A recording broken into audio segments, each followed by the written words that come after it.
Live. I don't want to start talking until it says you're live, even though it's recording me. Okay, you're live. Welcome to Worldwide Slot Car Chat on Zoom, number 170. I'm your host, Greg Gow. The gang's all here with Gaza and Don and John and Dennis and Phil and Mike and Courtney and Dewan and Garth and Big Dan and other people. Let's talk slot cars. Does anybody have any show and tell they'd like to share? I'm looking at the list. I don't see any newbies on today. If you're a newbie, feel free to raise your hand and say, Greg, I want to talk about myself. Dennis has his hand up. Does anybody else want to do show and tell? Be sure to put your hand up. I got a little bit, but I can't. I don't know. Hey, can I put my hand up? Nope, I can't put my hand up. Wait, here we go. Can I put my own hand up? There we go. I raised my hand. That's awesome. Okay, Dennis, are you ready to go? Yep. Just a short one for me today. Just excuse me, seeing that Lightning is on the call. I have something to show, but I need to find it first. All right, got it. Justin in Lightning in Australia had been talking to me about doing a car for him. We didn't have the car in our stock, so he found one and brought it to me, and I did it. And there it is. Yay, Herbie! That's very very cool. Came out really good. What I found out very quickly was that if you go Googling Herbie, you find I don't know, maybe 10 different ones, and every one of them looks different. I got the closest that I could because we have one actually standing in the store at Electric Dreams. One of the cars that was used, but it's a race version, so it has wide wheels, which this car didn't have. Excuse me, but it does have the stripes along the bottom of the doors, like the model, but unlike the one that I found in the photograph. The other interesting thing is that some of them have the stripes going right over the soft top and some of them don't. So I put those on. But yeah, in general, it came out pretty nice. So Lightning, there's your car, but That looks awesome. Cheers. Just so you know, it looks awesome. Very cool. I've always been a fan of it. And, having a slot car version of it is just, gotta have one. Yeah. Yeah, the one that I pretty much kind of remember is the one from Herbie Goes to Monte Carlo, which I think has the stripes going over the soft top. okay. I haven't ever seen any of those movies, so I really wouldn't know. Believe it or not, I've never seen not one of the Herbie movies. Wow, they were. I'm pretty sure they actually used different cars in those movies as well. Oh yeah, there was. I think they used like 15 cars over the time. Yeah, right. I think a lot of the different scenes were different cars as well, because they couldn't just have one car. They had multiple different years and everything. It was crazy. All right, thanks for showing that one, Dennis. Don, what you got today? Well, you all remember me showing you this car a couple of weeks ago, the Scale Electric. That it works, but lots of pieces are missing. Well, in a group of bodies, I ran across another one, only this one's in Nice. really good nice. shape. Good That's shape. like never been run. Well, it's got a broken roll bar on it. That's the only thing that's wrong with it, and I'm sure I'll never find one. And it needs new tires, but it's still a really cool looking little car. Yeah. Paperclip will do the job for the. What's that? A paperclip will do the job for the roll bar, I'm sure. Yeah. And I thought I was buying one thing and got something else, but I got a group of these in. And 143. yes. Yep. They were advertised as 130 seconds, and the pictures weren't good enough for me to tell that they weren't. But It looks like Anyway, is that the SCX? It looks like it's got a full guide flag on there. yes, they're SCX.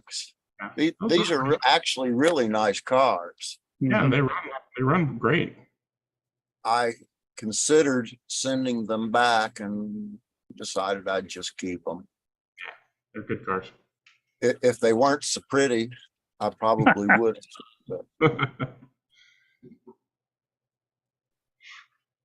It was a good group of them, Yeah, a couple and they're all of just about perfect. That was all in one batch. Yeah, Wow. Couple of NASCARs and a couple of DTMs. Nice. and a couple of test cars. What scale would you say Oh, that yeah. they actually run? Those are the street tuner cars that they marketed. Well, what's wild is these have lights in them, Yep. only it's not headlights, they're just lit up. Yeah, they're like. Do they have the floorboard lights or just like inside lights? Well, Because they I- made some I that had floorboard lights. they look like they're the floorboard lights because Yeah. there's clear down on both sides. Yep. So it's to look like street racers. But they all run. Yeah. and I What don't would you say the mind scale actually is on those? What's that? What would you say the scale actually is? I mean, they're Uh, marketed as 1/43rd. Yeah. I'm not sure how accurate they are though. Well, they seem to be a little bigger than the Artons 1/43rds. Yeah. They're still nice cars. Yeah. And they drive real good too. Yeah, that's all I got. All righty. Thank you very much for sharing. I guess it's my turn. Let me scroll the list. Yep. Just me left. So let me get ready and share my screen. You guys are probably getting sick of seeing this car now, but I'm finally done as much as I'm going to do as far as making this thing race ready. So I got the ride height is higher because I have no patience for truing tires down to a specific diameter. So my 0.8 millimeter shim goes under the rear axle quite readily and hits the offset motor. Maybe you can figure out it's probably like 1.2 or something like that from the rear axle down to the track. I don't care. So here's the underneath. You can see my badly done tires, but they're round. Did the fronts, they're also round.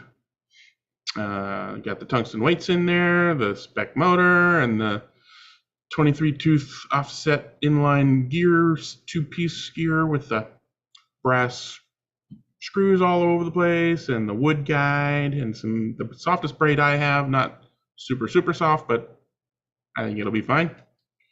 That's And good. I mean, it should do the job. It won't be up there with you guys, but it'll get around the track. I Well, was after actually this- surprised that the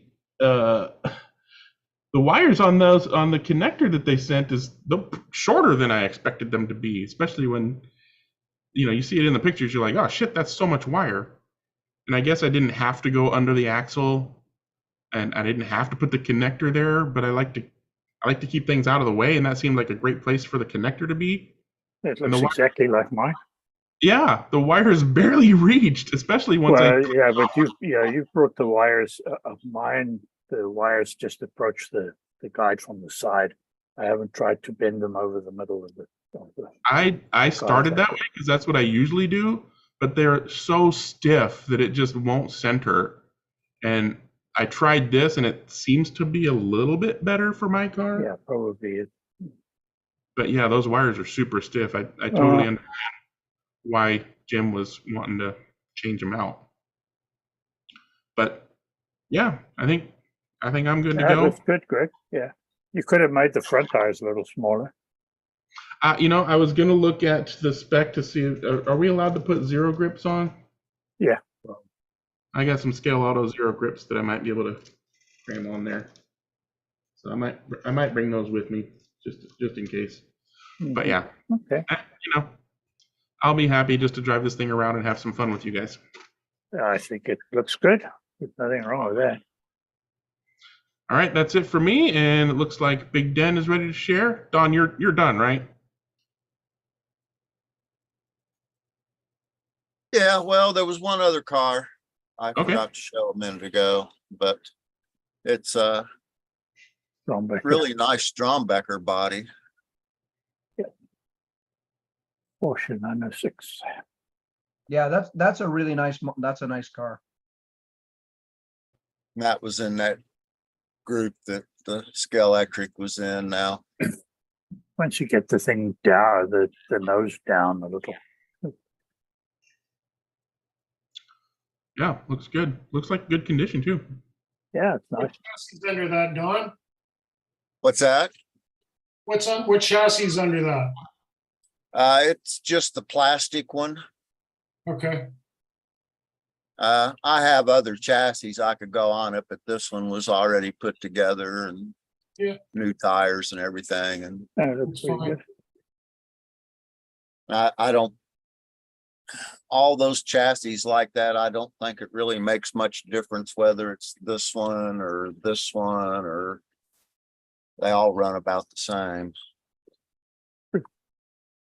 All right, good stuff. Well, at least I drive them about the same, but anyway. They get around the track. That's all that's That's important. right.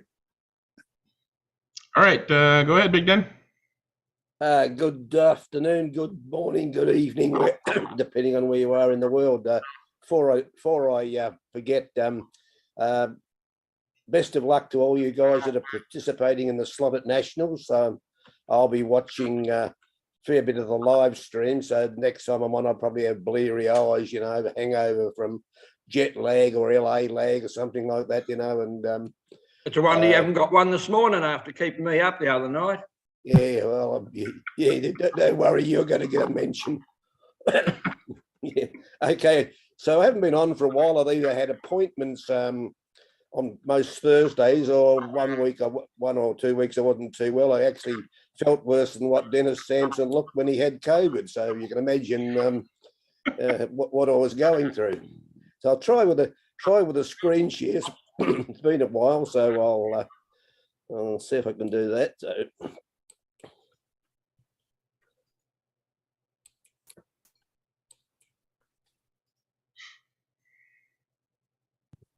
All right, so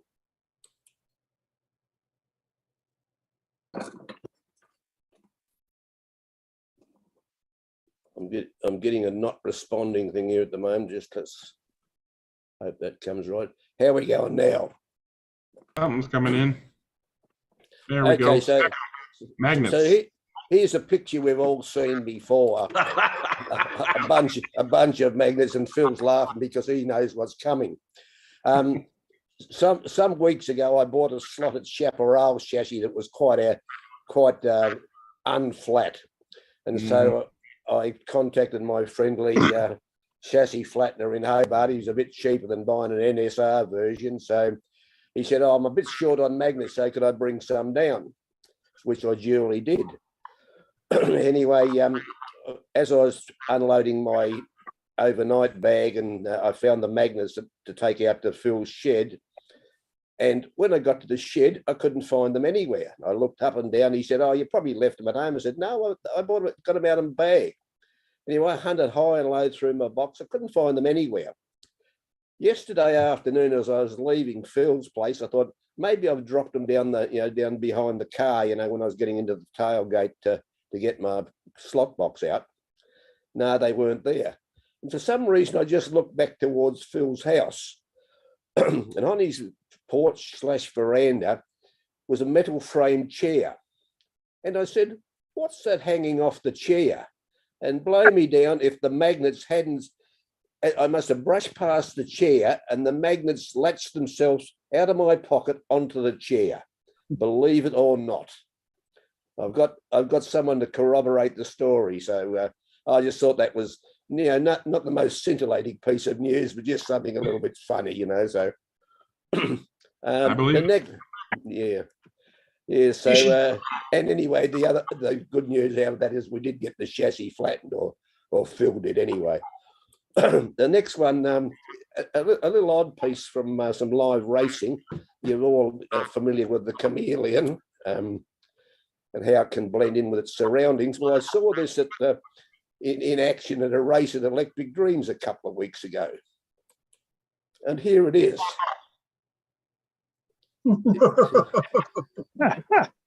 blending in unnoticeable. It must have just come from the bowling alley and hasn't changed yet. Yeah. So see the ones there offering young Elias a bit of information and inspiration, no doubt. And there he is at his marshalling station. So where is he? At his marshalling station. I can't see him. Can you point your? I'm just kidding. Oh, he's done it now. He's blended in. Oh, there's the glasses. I see him now. Yeah. Ironically, this is the satellite image we're looking at. Yeah. So I thought, it looked like they had a good day at the Far Out Racing. So I just sort of noticed that Dewan had brightened up the place considerably, and I thought was worth a bit of a share. So, okay, that's me for the show and tell. I like to sneak in unnoticed. I don't know why he even. How did he even know you were there? I have no idea. You could probably send those magnets to Michael, Den. There's probably enough there for at least one or two of his cars. Oh no, I don't want to. There we go. We have a magnet ball competition here. Yeah. Oh my God. Oh yeah. Yeah. Is that going on one car, Mike, or two? None of the above. Yeah, Mike's fault. Mike's fault. It's any bigger. He's going to suck the refrigerator through the floor, the ceiling. Yeah, really. Yeah. I'm way too OCD, man. That would drive me nuts. All of my extra magnets are just stacked in type of magnet, type and size and everything. But they just hang there. They don't do anything other than be in order. Yeah. Well, actually, mine were in order too, Greg. Until the chair grabbed out and took them and mucked them up. So, Yep. Okay, yeah, that'll do me for the time being. So. All right, thanks, Big Den. John, what you got to share? Let's see. I actually have my microphone on for a change. I just wanted to say thanks to everybody for giving me the really good advice on RAS chassis building, and I scored some goodies from Slot Car Corner to start doing that, and we'll be working on it. Been watching John Kitt's videos and George at Area 51 and Harry's. Yeah, that's it. And so I'm going to give it a shot. Here's the dum-dums. And Yeah. we'll hopefully have a good report to give later. Thank So you. Yeah. which car have you chosen to try first, John? Not sure yet. Probably Trans Am based on that Atlantis kit, Cherry Titus Trans Am, or got a couple of old Ferrari movies I'd like to try to work with too. So we'll see. Thanks. All right. Well, you're gonna do great. Listen, it's just so cool to once you build it and you see it go around the track. It's a great feeling. Hope so. Yeah. Thank you. All right. Look forward to seeing that. And does anybody else have any show and tell? Chris, you got anything? Or I do. A few weeks back, Paul Longhurst, who's been on here, and thanks for putting him in touch back with me. He's on here sort of sporadically, and I think at one point we had talked about older type cars, vintage type cars from the mid 60s. And his dad had an old K&B / Aurora 32nd scale car from that era. It was a Ford GT. And he was trying to resurrect it for his dad or because it was his dad's. And he got in touch with Dennis. Dennis put him in touch with me. And I didn't initially have what he was after. I had a couple of motors, but they were slightly a little bit different than they would have fit, but they weren't perfectly from the kit as it came out in the 60s. So bizarrely enough, after emails back and forth saying, you know, I found a couple on eBay for you and this and this and this. Anyway, I was at the shop a week and a half ago, and a guy came in with boxes of his dad's old stuff that he wanted us to evaluate and maybe sell or get rid of or whatever. Anyway, in there was an old beaten up K&B Aurora chassis that needed all kinds of new stuff. So I got that from him, called Paul and said, I can build you a chassis for your car. So you guys are probably, it's not that interesting. It's a pretty old thing, but this is, I don't have the body. He has the body. So he's going to put the body on when he gets it there. Great. Now I get nothing here. I get no pictures showing up. Why is that? Help me. I got nothing for you. I don't know what kind of computer you're on. I don't know. Yeah, no, I just want to get out of here. Why? I don't think you have to use your soldering iron for this, though. No, I'm on share screen, and normally when I hit share screen, my pictures that I've pulled up come up, but they're not coming up. Yeah, if you open your pictures first and then share screen, that might help. I think that's what he did, but they're not there. Oh, sorry. I'm sorry. It ain't his first rodeo. He's certainly done it enough. We've lost the piper is down. The piper is down. We've lost Chris. Okay. Well, as soon as he comes back, hopefully we'll be able to see those pictures. In the meantime, go ahead, Phil. Yeah, well, this is just a little bit of feedback for you, Greg. I don't know whether you can see that. I printed out your chassis grinder. And I thought I'd do some for the guys here in the club. Oh, wow. But because being in Australia, we can't get everything that's on your parts list. So no 4.5-inch full threaded bolts available in Australia at all. Yep. So I just used some 1/4-inch Whitworth threaded rod and a couple of dome nuts on it. So that's not a problem, and the same right through. And the O-rings I got, because I could only get certain size O-rings, are a little bit bigger in diameter. And the only problem I've got is they touch just on this spreader bar. Yeah. It really, and I'm going to take it out and reduce it a little bit. I only put it together on Tuesday for race night. But I just sort of pass that on, that if you do a revision at any time, that spreader bar wants to be about 1 millimeter narrower. That's all. For anyone else around the world that's printing it out and can't get the right size O-rings. But other than that, it seems to work fine. The boys are nicely impressed, and I think I've got 2 or 3 more to print out when I get time.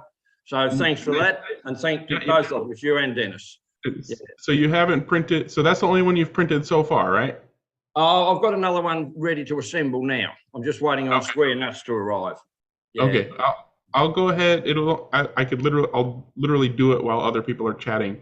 I'll go ahead and take 1 millimeter off of that face. Yeah, about a mil it is. It's not a problem. I mean, I can do it here anyhow, and my little bit of ability on Tinkercad, but it just sort of pass it back to you. And yeah, sourcing parts around the world are a little bit different from whatever you get in the States. And it was a hassle enough for me to find those things. I can totally understand. Well, I run around. I tried all the local engineering suppliers for a 4.5-inch threaded bolt, set screw as we call them here. Well, it could be longer, of course. Yeah? It could be longer if you want. Just put a regular nut at the end. No, 4 inches the limit. That's all they sell in Australia, full threaded.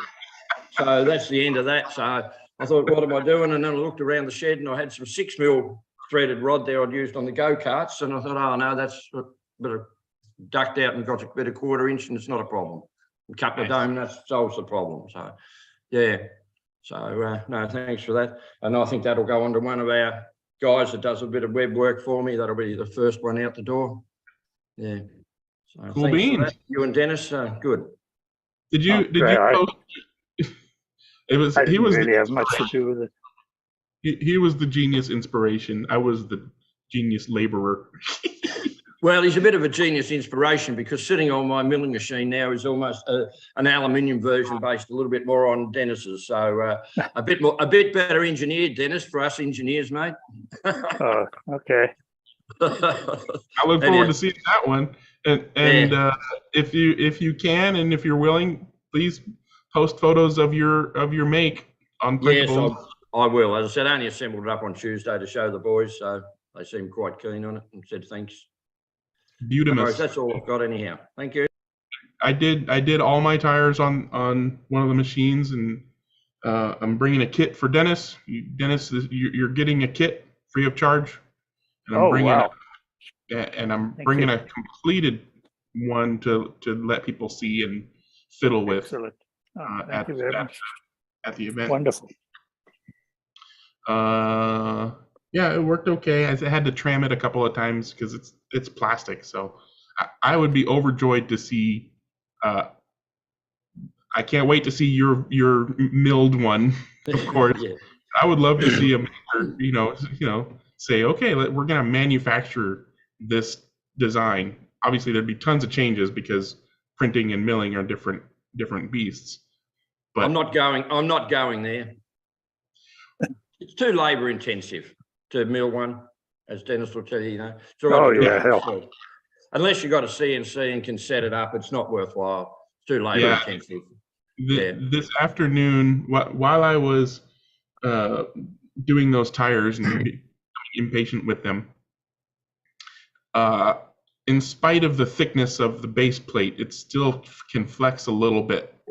Yeah. But as long as you're not putting pressure on it and you let it do its thing, it's fine. But I was wondering, how about all YouTubers are always advertising PCBWay as a sponsor. If they're any kind of maker YouTuber, like 3D printing YouTubers and whatnot, always being sponsored by PCBWay. So I went to PCBWay to see what it would cost to have them mill the base plate on their CNC machines. And it would cost about $50 for one base plate. If I ordered 50 base plates, it would be about $25 per base plate. But that's how much money? That's not happening. So, but yeah, I'd love to see somebody take it upon themselves to do something more solid. So I can't wait to see what you're going to do, Phil. Yeah. What infill did you use on your base plate, Greg, if you're having a bit of flex with it? Stiffness for most 3D prints is based on wall thickness. Yes. Less so infill. So I did 4 perimeters. So that's a good 1.6 mil walls. And then I went with like 30% cubic infill. Yes. Yeah. Well, I've gone 40% cubic on this, so we'll see how it goes. So that's done yet, so we'll see. The other thing I would say is if you put any non-slip pads on the bottom of it, put some at all 4 corners and at the center so that it can't pull itself together and bend because the center. That's where I noticed the most flex. If you put pressure on the center of it while it's doing it, you'll hear it. Yeah. So no problem anyhow. It'll do most of what the guys here want anyhow. That's the main thing. I was gonna say it does the job. It does an okay job. It's better than a piece of sandpaper on a bit of board. There you go. A lot better. That's for sure. All right. Thanks, guys. All right. Thanks for showing that, Phil. And it looks like, Chris, are you back yet? He's back. He's back, but I can't. When I click on my picture and then go to share screen, normally I get that white background with all the little pictures and I click on them, I'm good.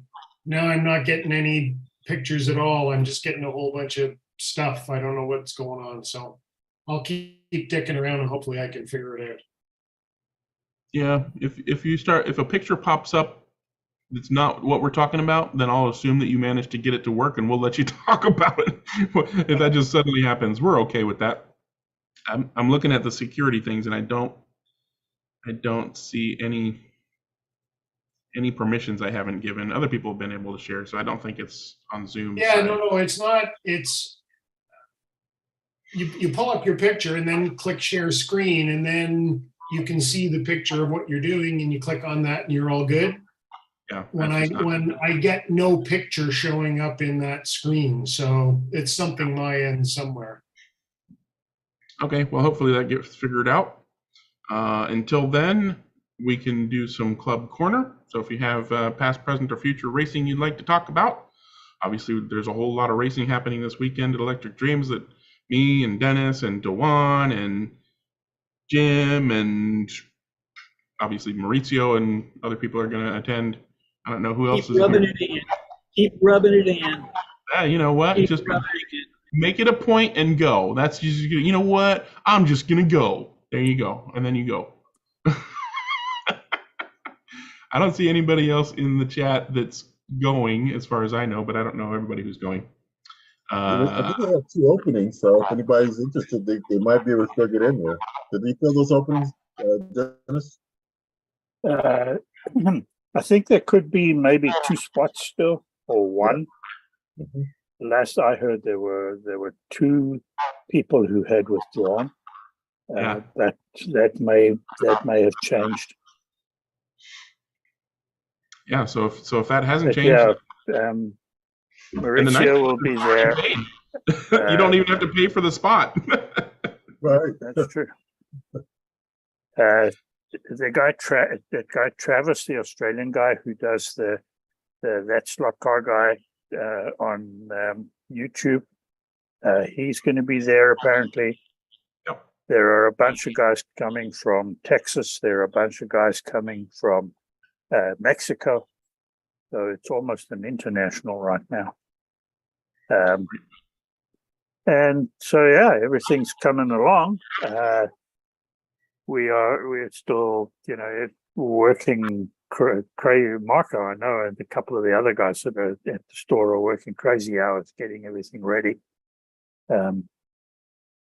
The store was full yesterday when I was there with guys practicing. Rick Jockum and Jim Rose and Eddie Shorer and a bunch of others putting in thousands of laps. One or two guys doing exactly what I hope a lot of them do.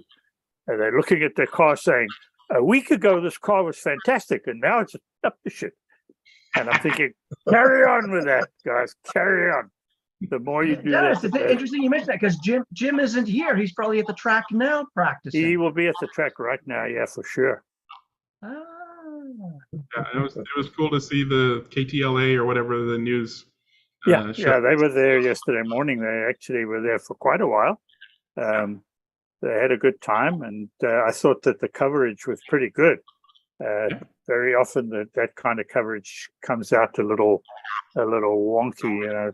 People tend to make it sound a whole lot less serious than some of the participants would like it to be. But I think they did a pretty good job. Yeah. Is that available on YouTube or anything? It's on the KTLA website, and some of the guys on Facebook have been sharing the links to see the videos. Oh, okay.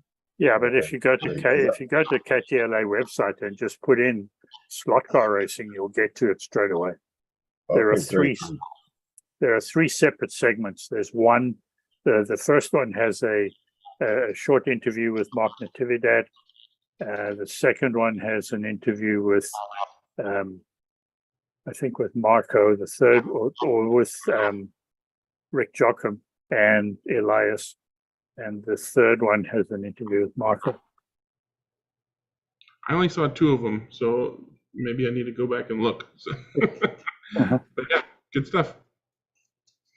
I'll do my club corner real quick because I just took a picture of the final standings. That's not it. Gosh darn it. I feel like Chris now. Okay. There you go.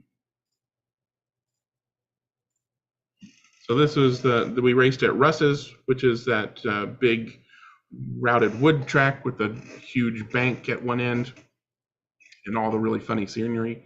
We were racing our NSR Moslers, and I won. Yay! Well Nice done. job. I mean, there were only 6 guys there, but most Uh-huh. of the fast guys were there. So the guys who weren't with Eric wasn't there. He's one of the faster guys. He probably would have won if he was there. But yeah, I managed to stay on the track most of the time and manage my fuel correctly most of the time. And some of the other guys had early offs, and that's what racing is all about. So I took a picture to commemorate it. And when my wife got home, she says, "Did you have fun?" And I'm like, "Yeah, I won. Yay!" It's like, cool. That's about the extent of her enthusiasm for that. Okay, that's all for me. What you got, Big Den? Yeah, well, I got a bit to catch up on, seeing as a while since I've been there, so I won't take an hour and a half. All right, everybody settle in. You only got Yeah. 55 minutes. Yeah, thanks, Mike. Yeah, I'm not looking to share any, beat any records. So now I'll see if I can. Let's have a look. I did have something up here. Let's see where's it gone. It looks like I've got a case of the Chris Walkers here at the moment. I'll just open the, yeah, there's the thing I want to share. Okay, so back to Zoom, share screen. Well, you know what'll solve that, Big Den, is a big shot of Johnny Walker. Oh, here it is. Yeah, I couldn't see it. I couldn't see it for okay, so just a report of what's happened in the last month or so. We did get 3 meetings in the last month. We had to cancel one due to lack of entries. The track has been in great condition. Plenty of grip on it. Dave's done a really good job, and he's making the place a bit warmer, as you'll see in one of the photos. About he's continued with the installation of the shed, and Race Catering, aka Dave's wife, Kristen, has kept us supplied with eats for the night, and looking forward to tomorrow night our time for another meet, and then the following week on our Saturday meet. So moving on, and there's the latest view of Dave's track. You can see in the background, all that white paneling is the insulation he's put in. Tracks, as I said, tracks in great condition. And so moving on to our race back on July the 7th, I believe this is. Let's have a look if I did there. Yeah, now I didn't, this is one when I was sick, and I think that's the one. Yeah, I can't see any of my cars there, so I wasn't well, and we had it was six races there, most we've had for a while, so read into that what you will. So the results for the class 2 was yeah, pretty close there.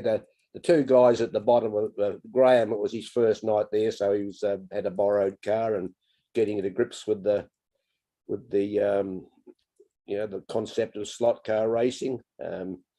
Other guys, Bart is a chap that's was racing. I first met him as a young teenager way back in the early 90s, and he's come back to it. He does radio control as well, but he's starting to get his cars going, so that's great to see.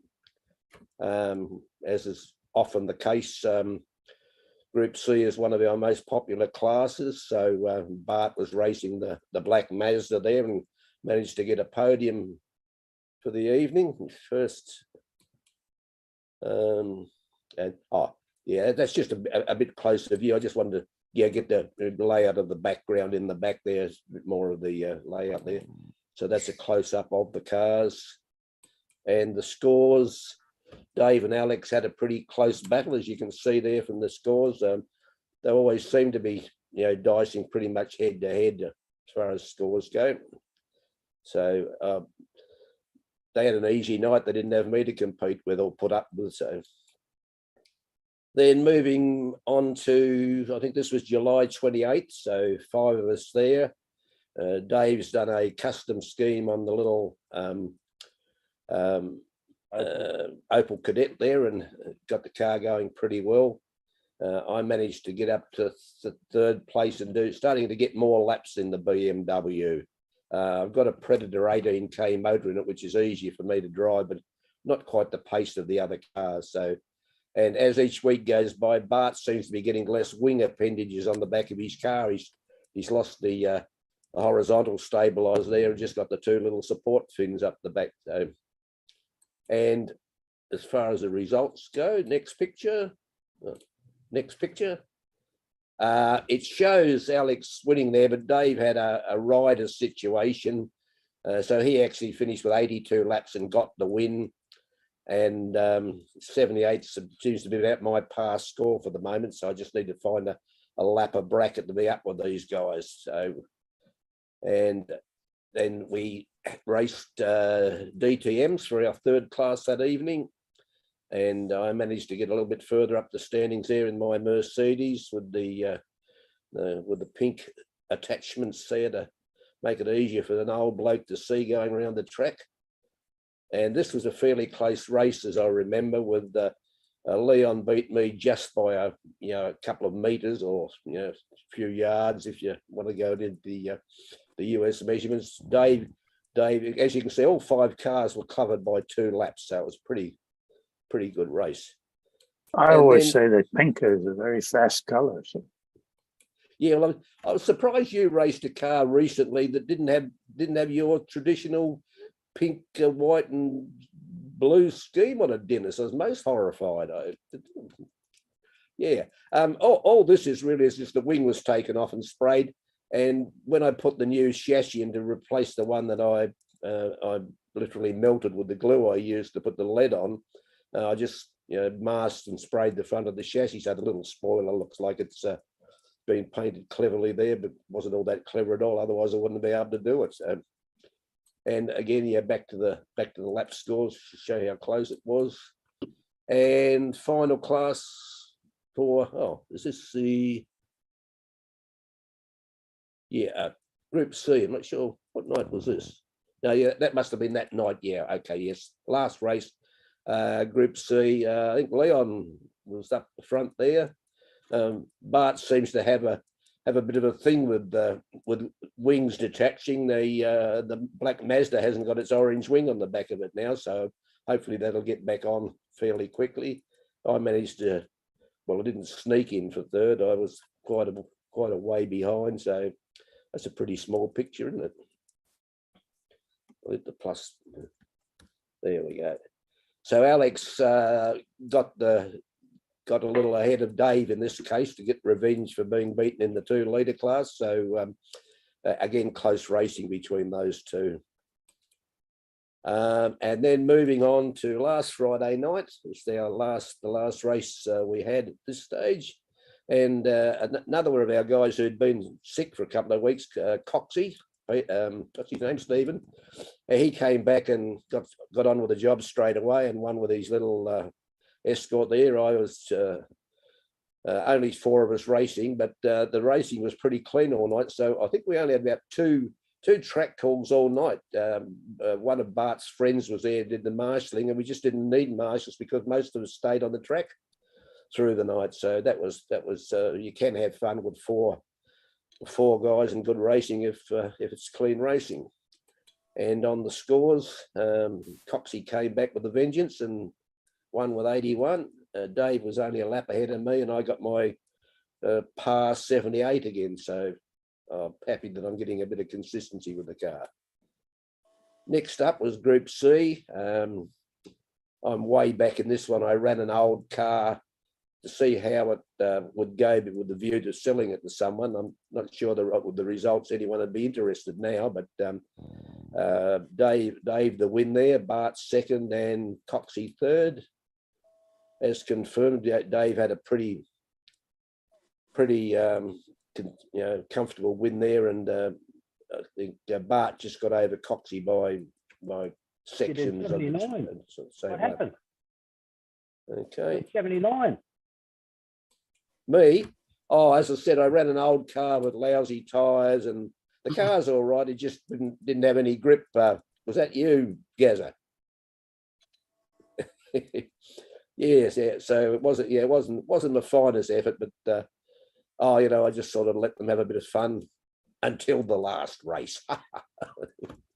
And this was Revo GT2.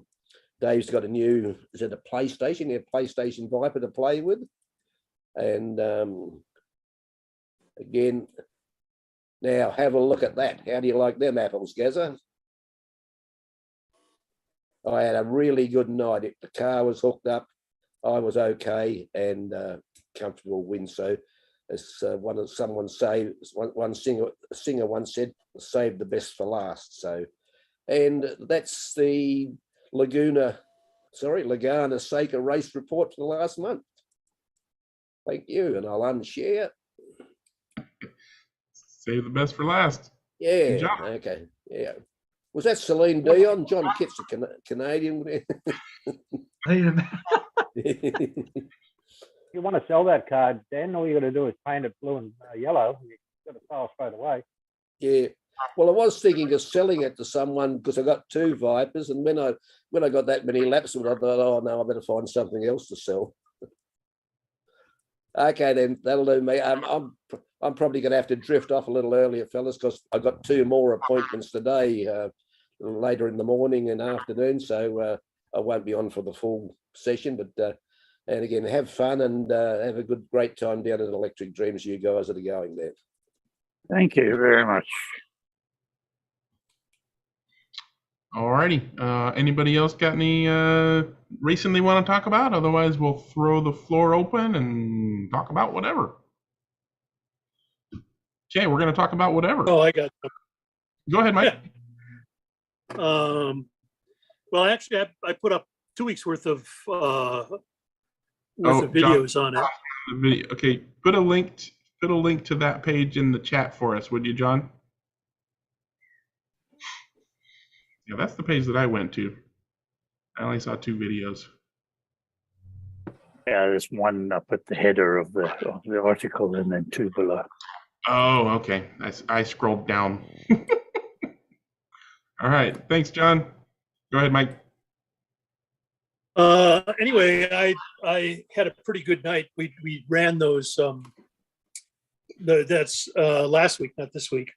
I had a good night on that one and ran a couple of the Cartrix cars and took first in that one. And then I ran the Polycar Classic F1s and took that one too. And then the third one I took a 924 and won that one. So I had a good night that night. This past Monday wasn't so great. Although I won the first one. The second one, I forgot to punch the button to start the video. But we had a good Trans Am race for that one. It's kind of interesting on my track. There's pretty much parity between the Sidewinder Scale Extric and a inline 3DP chassis for some of these with a pod on it. So we can run those. And I took the Trans Am class with the inline on a Cougar, which isn't known to be the best car from that standpoint, but it worked. They work pretty well. Ratby has got me going to do some remedial work on his Javelin because it was just appalling, and he switched cars. Here you go. This is his car. His paint job too, by the way, with the full vinyl top. Nice. What kind of work are you doing on the Javelin? Pardon me? What kind of work are you going to do on the Javelin? Well, I'm just going to see if I can improve it. Mine is faster by a significant amount. So I'm going to try and at least get parity with that. So because each of us has our own Javelin, so we're going to try and equalize them out and see what we can do with that one. But usually the Pioneer Ford is the class of the field. But I managed to eke it out with the Cougar with the inline. So it's been kind of interesting that's been a equalizer a little bit for those. The other thing I've got is I'm hoping the track should be coming today. As a matter of fact, it should be here any minute for the new route for the new Northwest Schleife for the bigger track. And I hope to have that one almost full polycar by next week that we can run a race. We ran some laps on it last night, and there's some continuity problems that I got to fix. I didn't have any chance to do that, but I cut a lot of the borders, and I'm painting the borders this week. I cut them out of MDF, and I'm going to paint them with cheap rubber latex paint, and we'll see how that goes as far as using them for borders, so I don't have to buy all the plastic borders. And I'll see how that. But the route, the track plan seems to work pretty well. It's not quite the same as it was before. There's a little bit of difference. There's one kind of bus stop type thing in the middle of the infield part of it that I thought was going to be a real problem, but it turns out it's not. The biggest problem is the decreasing radius hairpin at the end of the infield and the decreasing radius at the end of the main straight. It's with the long straight, it's really hard to tell when to brake on that because your cars are so fast at that point. I haven't dialed in, of course, what gears and stuff would work best on that.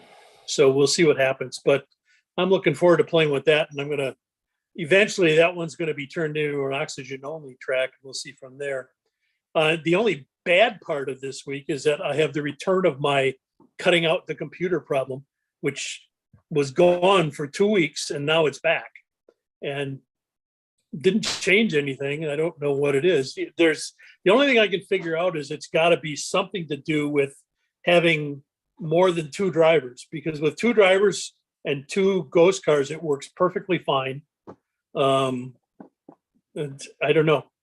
The other thing I thought is a possibility is I'll have to pull the pins up a little bit on the phone jack that plugs into the power base and make sure that has adequate tension on it. See what happens there. Have you ever cleaned the metal contacts in the jack with some inox on a Q-tip? No, I have not. That's a good idea.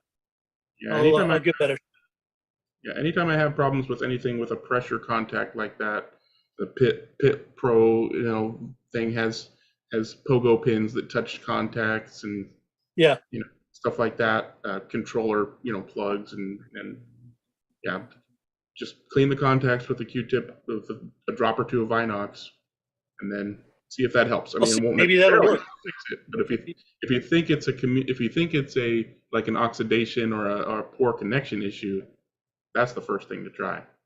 Okay, I'll do that. Thanks. That's it for me. All righty. Hopefully that works then. Yeah. Found it. Okay. I fixed it. Okay, go ahead, Chris. I have no idea what I did, but it seems to be fixed now. So yeah, this is built. It's a restoration for one of our members, Paul Longhurst. I don't know if many of you guys have seen this. Dennis will probably know what it is, but there it is. Not seen anything yet. No? Nope. There it comes. There we go. Okay. Oh yeah. Guess we're waiting for Dennis to see what it is. Hey, it's a K&B. Old Challenger motor. Yeah.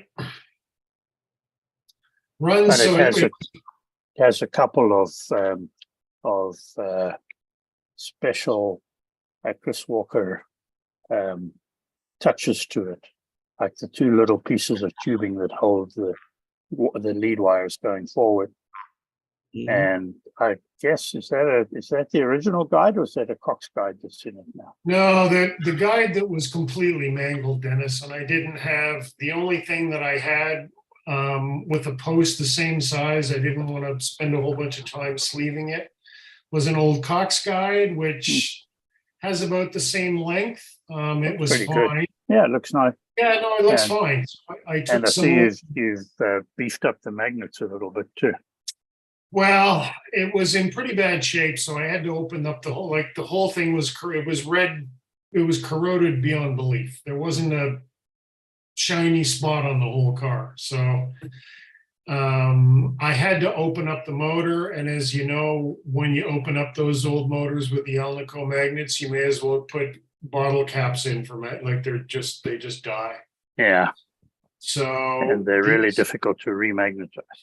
Yeah, they are. So these are those Professor Motor wafer Neos, and there's enough space both above and below the motor so that you can put two above and two below. You just have to obviously make sure your polarity is going the right way.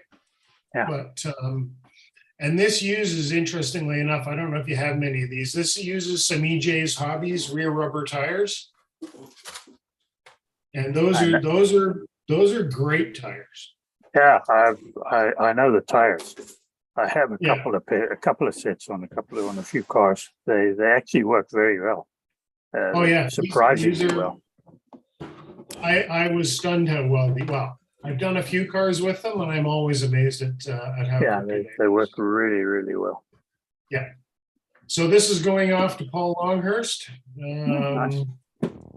I'm Funny sure he'll enough- be happy. Well, I tell you, this one, I took it up to our 6-lane polycar track today with 25-foot straights. And I've never done a restoration on a K&B that's run this well. This thing is just, I mean, for what it is, it's a monster. It's still, Cool. it's still what it is, but it just Cool. scoots a lot. So Oh, nice.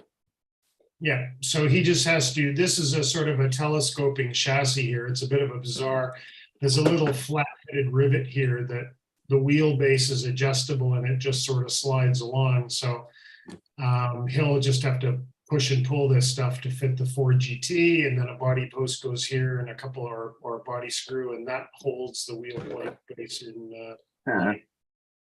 Bizarrely, though, these front wheels on the original K&Bs are not threaded. They are on there. They are on forever.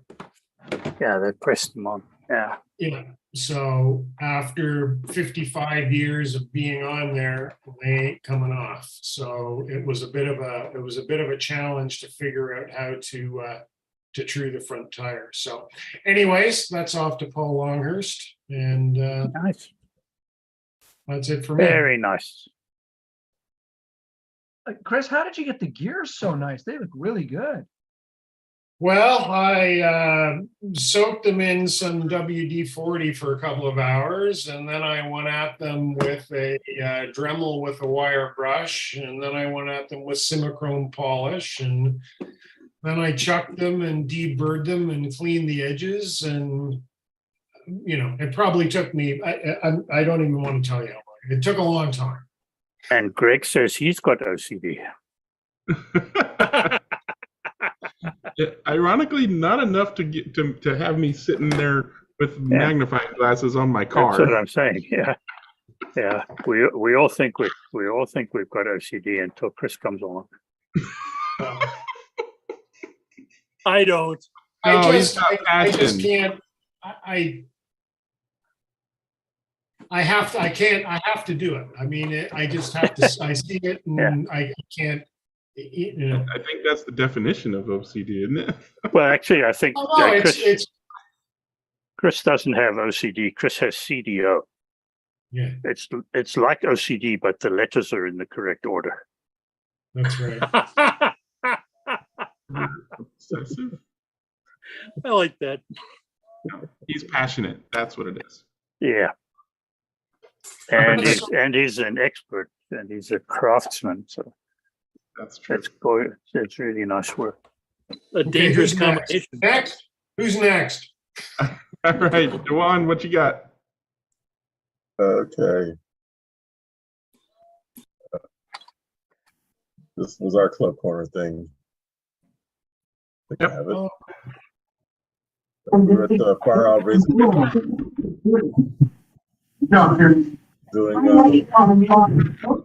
a team race, 16 races.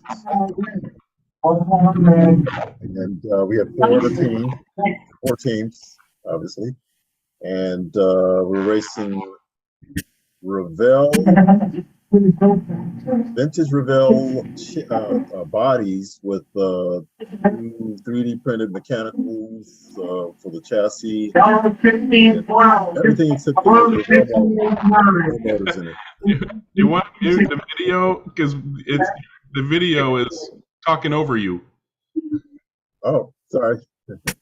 So anyway, we had Revell motors in there, but and Revell body, but slotted components and a 3D printed chassis. Those cars ran really, really nice. There's one of the white lane is just an amazing car. I just couldn't believe this. Those were Revells with Revell motors. Jeez. But we finished out of the four teams. We didn't finish last. We finished third to last. Well, we finished third, I guess you could say. But it was nice getting everyone out, and then I was actually tuning up my car for this weekend, which is still in parts. Be down there tomorrow to try to get it up and running. Sorry to interrupt, Dewan, but that meant you were on the podium. Third place is podium, yeah. Yeah. So, Podium's a podium. Well, four teams and finished third. Absolutely, that was cool. But this is a big lose. This is a big electric four-laner, and it's nice. I think it's 135 or 150 feet. Yeah, with all those switchbacks, I can see that. Yeah, yeah. They put turns in that drag strip. Oh yeah, they got those hairpins. Got a couple of hairpins there, and it's interesting. Yeah. Okay, so that's it for me. For if you want, you can put a link to that video or that Facebook post or whatever in the chat, and I'll put it in the YouTube description. Yeah. I mean, this is a live stream. It's a 4.5-hour live stream, so I don't think anybody wants to go through all that. I'm not gonna play it right now, that's for sure. All righty. All righty. Looks like I don't see any other hands. So what you guys got? I did get a topic suggestion, and unless anybody has something else they want to. I want to know why Gio's wearing a tie. He's clearly at work. Uh, Can't be relaxed. He's all Mr. Office Boy. I do have a I've got question about- office, nobody's ready. Office man. Yeah. Oh, here we go. Oh yeah. Have you guys seen this one? We're gonna. Yeah, I'm we gonna saw it. say. Okay. that looks like it's going to be nice. Yeah, I mean, yeah, nice class actually. Yeah. Yeah, nice class altogether. I think that Mauricio's bringing that with him to the Nationals. So next week I'll be able to tell you what it looks like in the flesh.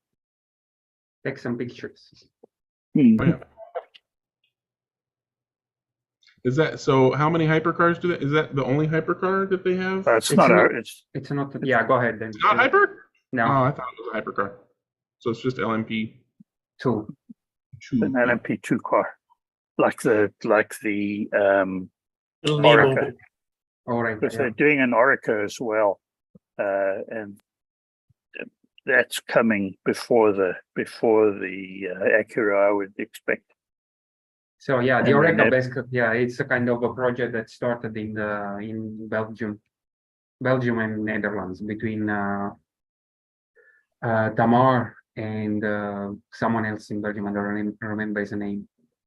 So basically, Maurizio bought the files, I think, or there was a collaboration because they did the 3D printed the ones, and then Maurizio took the project and made a mold. And I think this is a similar car. The only difference is that there is a kind of big wing in front of it. Otherwise, I think it's very, very similar. So, but it's good. I mean, they're expanding the class, so it's all modern relevant. Scale Auto is doing the Diabet car, so I think Le Mans 2025 is gonna, the disco one is gonna look pretty cool. The thing that gets me is that these are pretty big cars, though, aren't they? I mean, even the LM2 cars, the LMP2 cars are pretty big, and the hypercars are enormous. They're very long. And so that works on some tracks, but not on all tracks as a slot car. Yeah, I think, I mean, if I'm talking about the big tracks that, you know, they have in Europe. So for digital, of course, it's going to be pretty interesting. Yeah. Cool looking car. Yeah. I heard that it's going to be down there, so I look forward to seeing that in person as well. Okay, anybody else? Just All right. Go ahead, Lightning. Slotted is the one that does the digital chip where you can switch between Scale Electric, Carrera, and Oxygen, yeah? Yep. Do they do a DPR version of that chip, or is it just a straight sort of normal sort of install?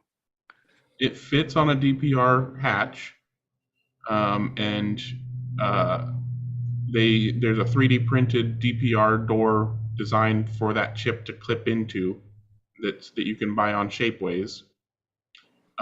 It doesn't come with a DPR plug though, so you'd still need to either solder the wires in or do like I did a couple of years ago and basically put a DPR plug on the chip. So, and the trick is, of course, making sure all the wires go to the right part of the chip from the plug. But it's not quite as robust, let's say, as a Scalextric DPR chip because the plug isn't mounted to the board. My mod just has the plug on wire because the 4 wires go to the 4 corners of the chip, so you can't really have one plug at doing all 4 wires mounted to the board. I would love for them to do that because they did a DPR plug on the SP43 Carrera compatible chip. So it's like, okay, now do a Type C V2 or whatever that has the DPR jack on it. That would be awesome. Yeah, because the main thing what I was wondering is I'm predominantly have Scale Electric cars, and with them all coming out as DPR cars these days, it's one of those when I can get to set my tracks up, I'm going to be having both Scale Electric and Carrera set up. So to make it a bit cheaper, rather than having to buy a Scale Electric chip and a Carrera chip and keep changing them out, or get 2 cars, one for Scale Electric and one for Carrera, if I can just get one chip where I can just change the coding on the chip, that would be so much cheaper and easier. Yeah. Yeah, I mean, unless you need to move the chip from car to car, like DPR is basically designed to make it easy to have 6 chips and basically move them to whatever cars you're using. If you don't need to do that, then I'll post links to my mod so everybody can see what I'm talking about. In fact, I'll dig up pictures here if you want. It's just, it makes it DPR, right? But it's just not as robust because the plug is just on wires rather than mounted to the board. Yeah, for me it'd just be so much easier if it's all just stuck to the board. And that would be super nice, yeah. I'm gonna look for my pictures. You guys can talk about whatever you want to talk about. Latin, are you saying that there is actually a single chip that can do both Carrera and SSD? That is correct. I didn't know that. Yeah, the Oxygen Type C chip can have firmware for Oxygen, native firmware for SSD, and native firmware for Carrera. So okay. pop it on a It's the track. oxygen chip that does that. Okay. Correct. They haven't fixed the problem with it not starting yet, have they, Greg? I have not been testing that. I've not been harassing them about that, but I will ask Maurizio about that here in the next couple of days. Yeah, because that would be the only thing that would, for those that don't know, what happens is that if the car sits for more than a few minutes on the track, it will go into DFU mode. And when you try and start it, it won't until you take the car off the track and put it back on. Yeah. Which is bad every time you have a track call. Yes. Yeah, pretty much. Or start of a race or something. Yeah. What amount of time has to lapse before that kicks in that way? It's only like 15, 20 seconds or something like that. Yeah, it's not very long. It basically, once the car isn't getting any controller input, but it is getting power, then it just sits there saying, "Oh, well, I must be needing to go into app mode or boot mode or whatever." So it does, and it shouldn't do that. It should only do that when it's not had power and then is put on the track. Correct. Where did they put those dang pictures?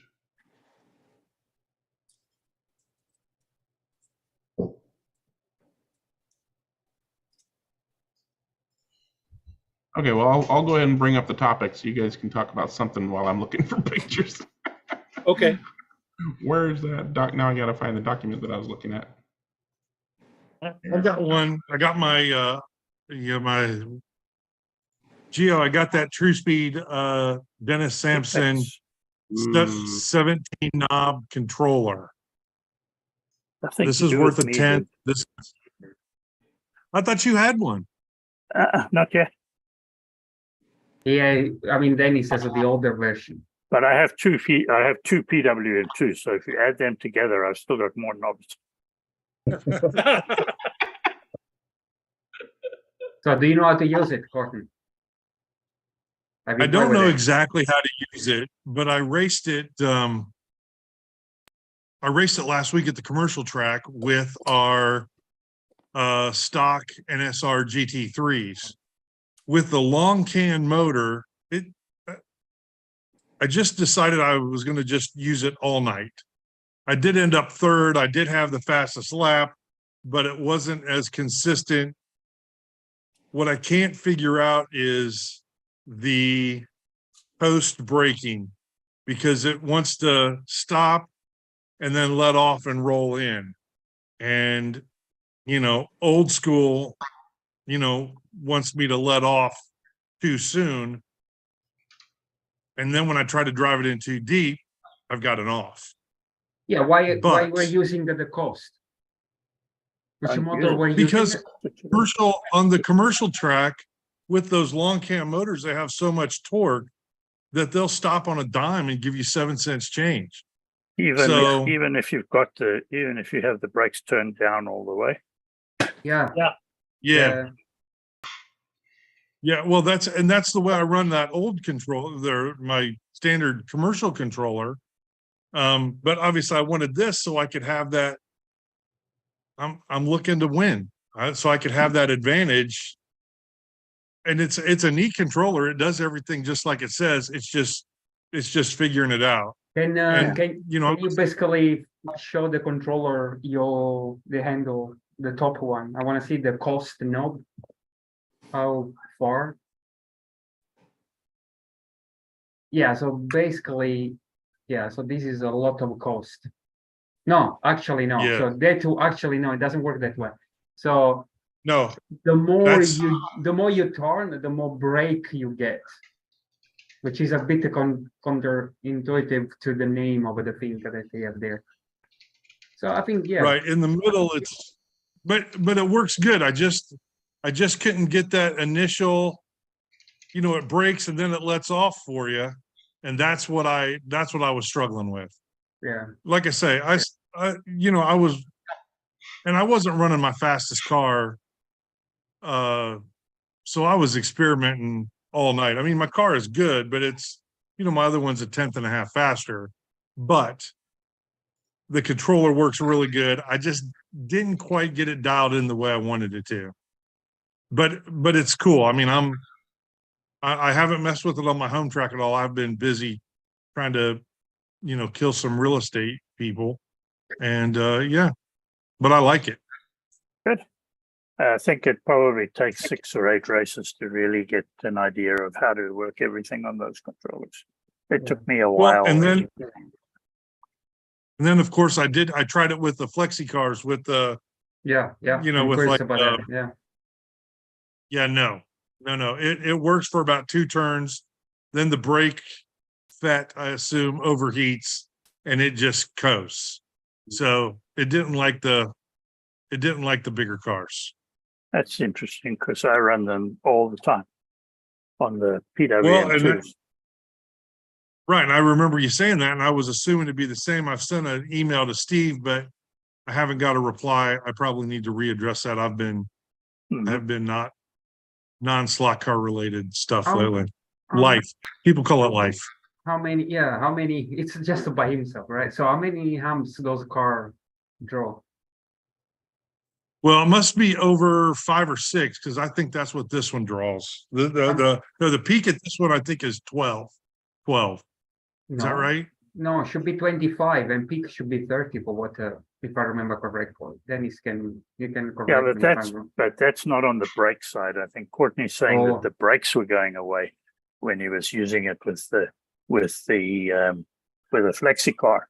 And if the brakes are going away when you're using it with a flexi car, then I think there's something that's not right. Because I've never had that problem on the previous car, on the previous controller.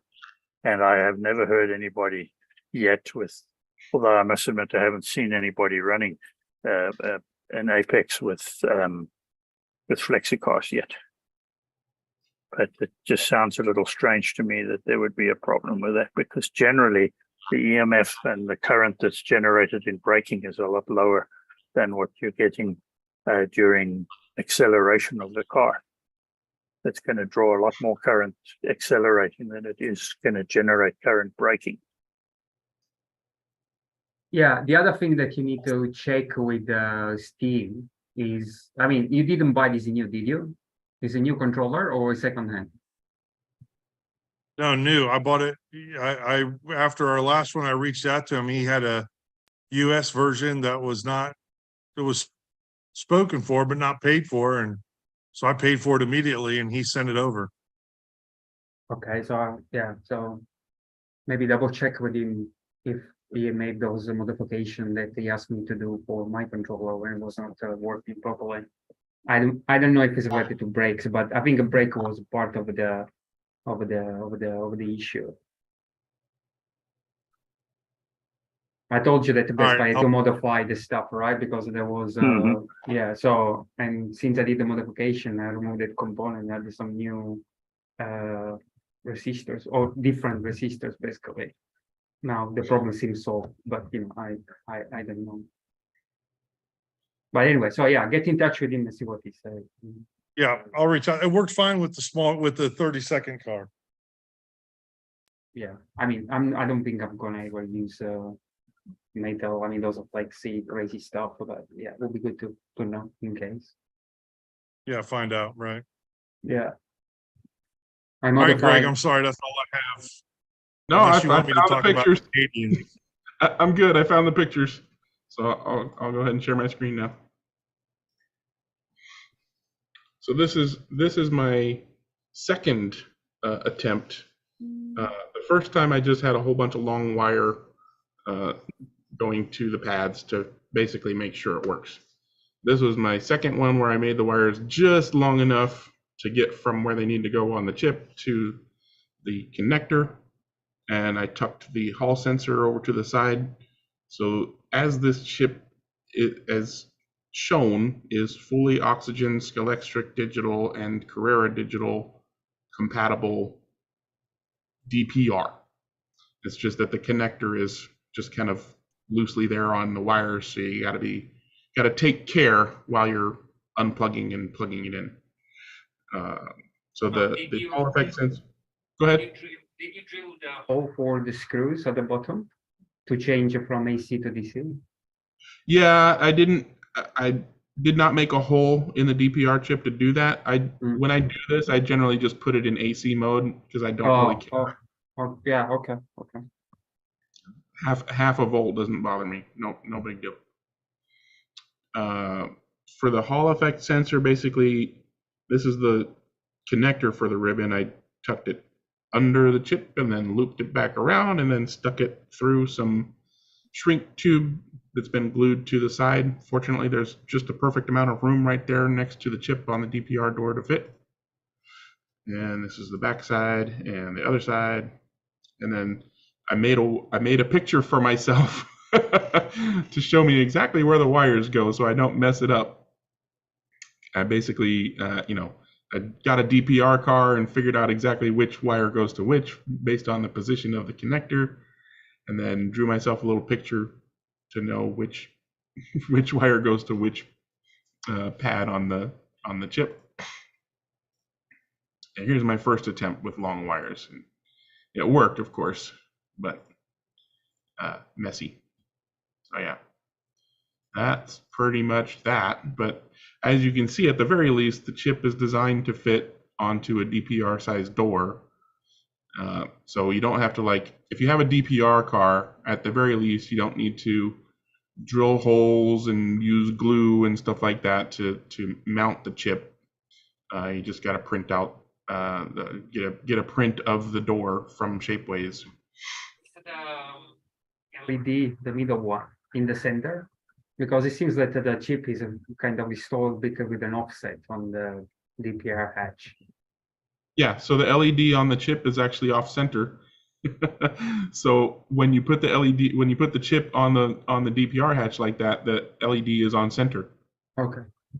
And then the Carrera one is off to the side where it's basically right at the edge of the DPR hatch, because that's basically where the Carrera LED needs to be, is right there at the edge of the DPR hatch. Yep, it works great. I've done 2 or 3 chips like that just to have, if I ever convince the guys in the local club to try them. I guess I need to get that band back together. I'll try to post a link to those pictures. I'm sure I posted it on Slot Forum somewhere, but for whatever reason I can't find that post. So as soon as I find that, I'll put a link to Greg's oxygen DPR photos. Here we go. It's one of those, in terms of ease for somebody like me who can't see what I'm doing, it just makes it so much easier if it's already as one unit. Then all I need to do is just pull the standard one out and just put that one in, and away you go. Yeah, that's also presuming the app that uses, or whatever it is that uses to change the coding, and that is accessible. Yeah, I have not tried their slotted app. You can download the slotted app and see if it works with the screen reader. Even if you don't have to have their hardware to try out the app. It's free to download, so you can see if it works with your screen reader. Yeah, I'll talk to Maurizio and make that suggestion, but I wouldn't be at all surprised if they already have, schematics and stuff for an updated Type-C chip that has the plug on it, like they did for the SP43. Maybe there's not enough room. I don't know. I'll suggest it. See what happens. Pretty much all the Scalextric cars being made these days are all being done as DPR, unless they're like a Mini or a Reliant or something like that aren't big enough to have the chip.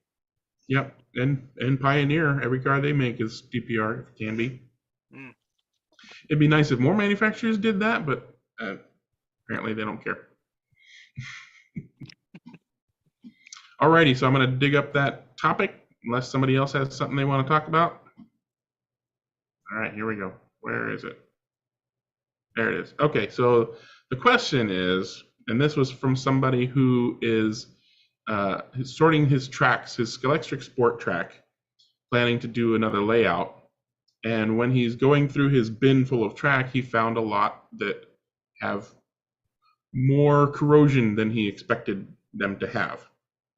So his question is actually, when is it time to just get rid of a piece of track? You know, how bad does it have to be to just get rid of it? And then I think a nice, you know, tangential question would be, what is the best way to store it?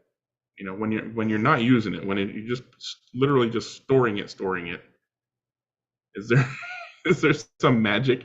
I mean, my first reaction is, well, you know, put a sachet of desiccant in whatever bin you're putting them in to help keep whatever moisture is in the bin from getting on there. Yeah, and if you haven't got desiccant, you know, believe it or not, unboiled like rice works, believe it or not. Yeah, dry rice. Yep. As a desiccant, yeah. And you know, treat before you store the track, put some oil on the rails, put some kind of, you know, anti-corrosion, Inox MX3, WD-40, you know, deoxit, you know, whatever you got that's a water displacement / anti-corrosion stuff. Yeah, I mean, even WD-40 will work really well. Yeah, that's basically what it's for. The Dollar Tree stores around here, the dollar stores around here sell this closet desiccant. It's a pretty good sized canister, and of course it's for a clothes closet, so it's has a lot of capacity. And you know, it's $1.25. You put one of those in one of those 18-gallon bins or something like that, it's going to work like a champ. Yeah, it's good. I think it worked good. That for especially if you're in a humid environment. If your local ecosystem is humid, that would be the way to go. But so let's say you brought out a bin full of track, and some of them look okay, and some of them look not okay, and some of them look super not okay.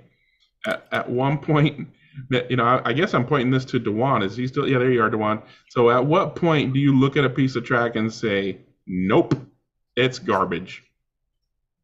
Well, in my case, I actually go through and I grade my track, and I don't start with anything less than a B minus, and that means that it has some tarnish on it, but no real rust. Okay. So if it has rust on it, I just kind of just set it aside and I'll keep it for desperation day. But that's kind of, and I can bring anything that's at the tarnish level back to close to factory, but it takes more work, a lot of work. So also the condition of the plastic tabs and slots and that kind of thing might have something to do with it too. You know, what condition is the plastic in, and is it the same type? You know, Scalectric changed the type of plastic they used a few times, I think. But anyway, that's something I'd look at too. Yeah, you'll find a different, Regan took over the molds that Revell had, and their materials that they use for their plastic is far different and far more brittle than was in the original Revell tracks and stuff. But again, my thing is, once I see some actual orange tarnish on there, I just kind of I shy away from it. I'll take the gray toned, not tarnish, but rust. I'll take the gray tone tarnish, but I don't want that orange rust on mine. At that stage, That's a pretty good indicator of not worth it unless I'm desperate, basically. Exactly. I just realised I had something here I should show Duane. Oh yeah. A friend dropped this in the other day and asked me to put it up on eBay for him to get rid of. Oh wow! It's similar to one that that's a nice kit, beautiful kit. Oh my! Look at all that chrome. The body's got a couple of little marks on the top, but they'd certainly polish out. It's never been assembled. Not very often you see them in that condition anymore. No, that's beautiful. Yeah. I just thought I'd show Duane and let him Yes, feed sir. on that a bit. And salivate. Yes.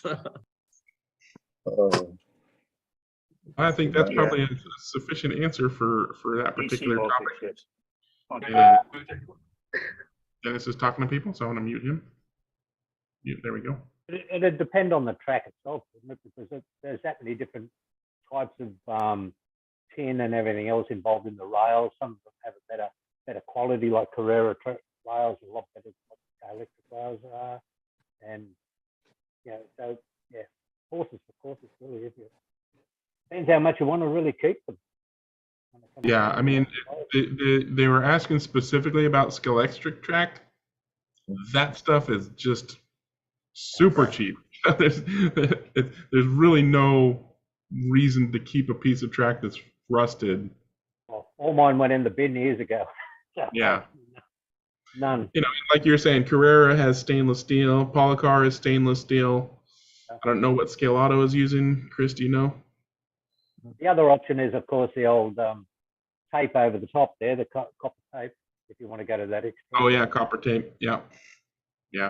And like the one was saying, you could probably make it work. Like if you have a layout and you already rescued all your rescuable pieces, and you're missing that one piece of R3 or whatever, and you've got some rusted ones. And go ahead and take a Brillo to it or something and see what you can get out of it. But if you do use the copper tape, you then come down to what the condition the plastic is on the track itself. And some different times they made it, it was better adhesion than other times. So yeah. Yeah, and yeah, there are advantages and disadvantages of copper tape as well. Imagine Scale Auto track is stainless steel because it's compatible with Carrera.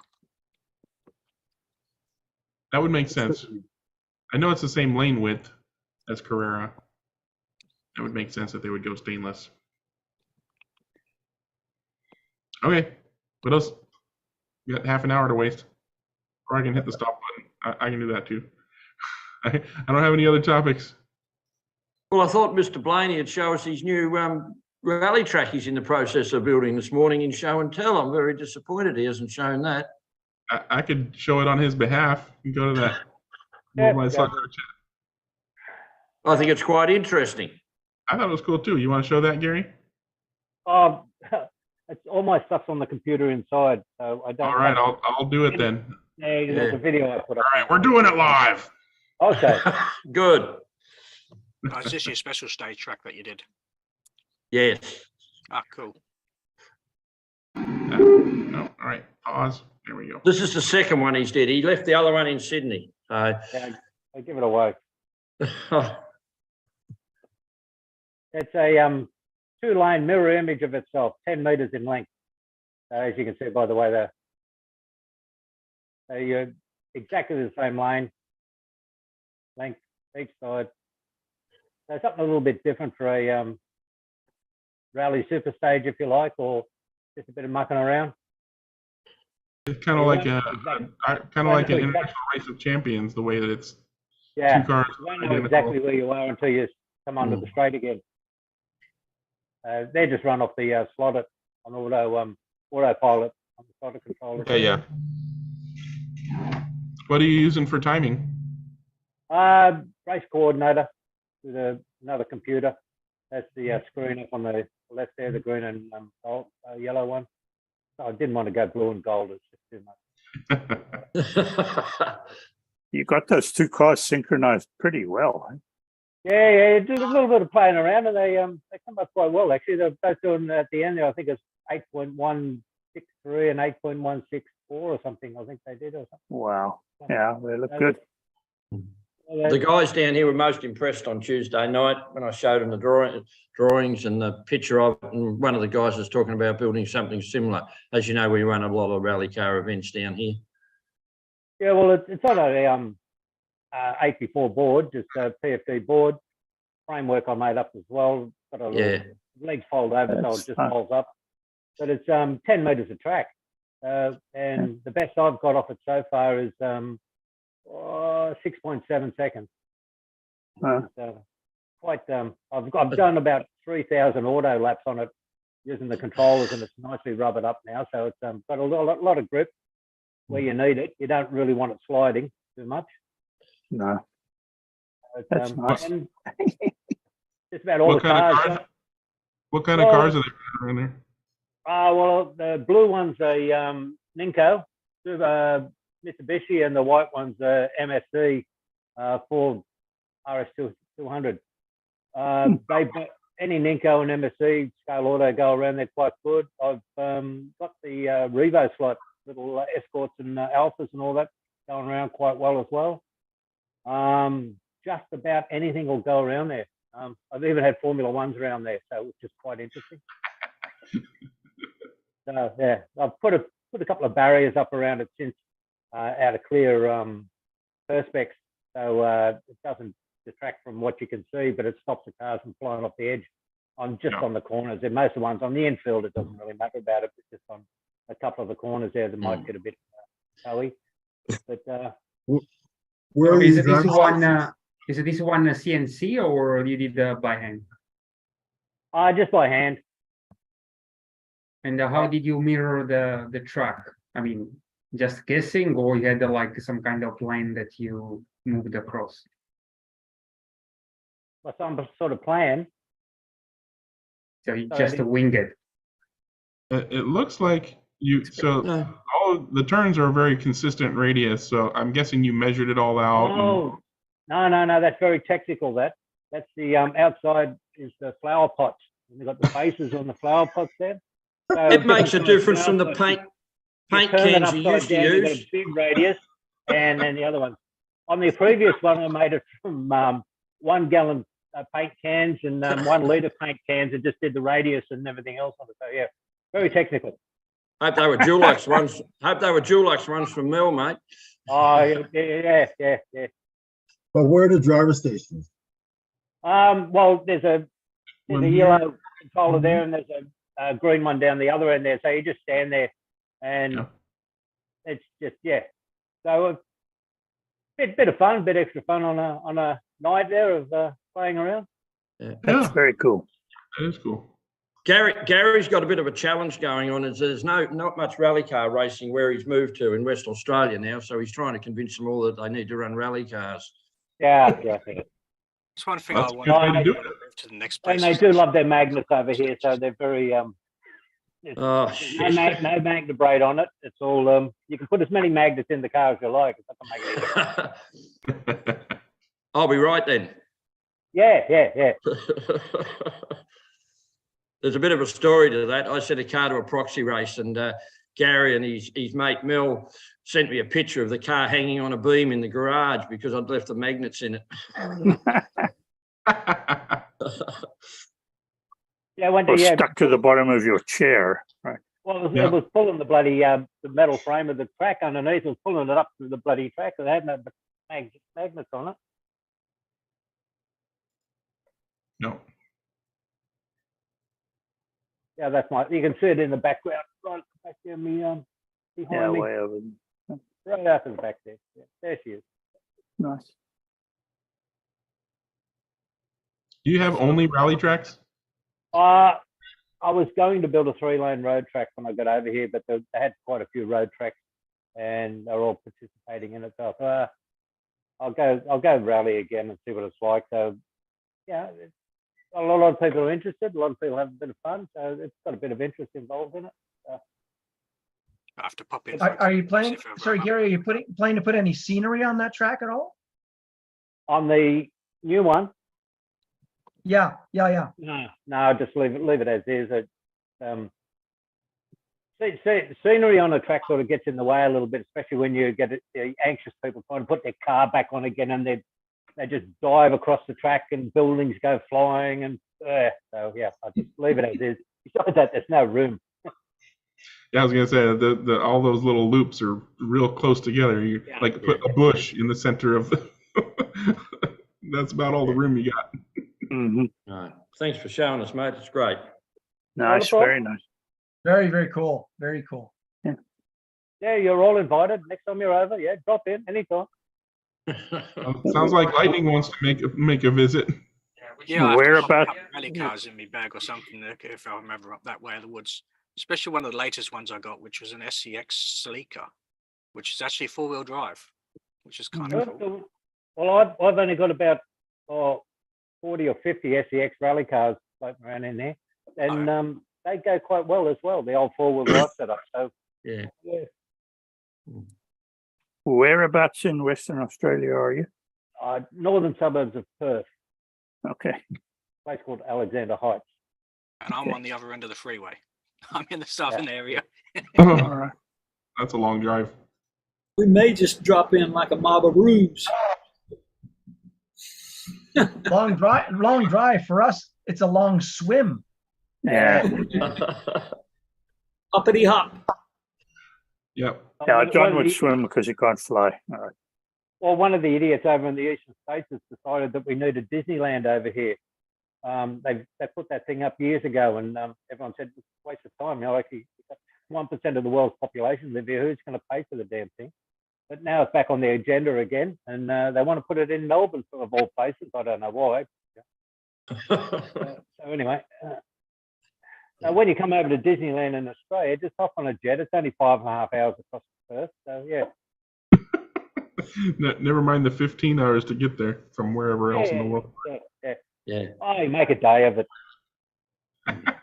That's a day. Thanks, mate. I always remember years ago when I was when I worked for Jaguar. We were out at I was a test driver there for their XJ40 program, and we used to do dirt testing out at Cobar, which is like 6-7 hours drive from Sydney out to Cobar. It's before you get to Broken Hill. It's about halfway out to Broken Hill. It's a Cobar, lovely place out there. Do dirt testing, and we had Pommy engineers out there that were used to supervise and everything else. And we had a long weekend coming up, and one of the guys said, "Oh, I want to borrow the runabout car that they had. So I just want to duck over and see the America's Cup that's on over in Perth." And we sort of looking at him going, "Really? Do you realise how far that is?" He goes, "No." Yeah, like from there, you couldn't get a flight from there. You'd have to fly back to Sydney on the little prop job to get back to Sydney, and then take another flight there. Yeah.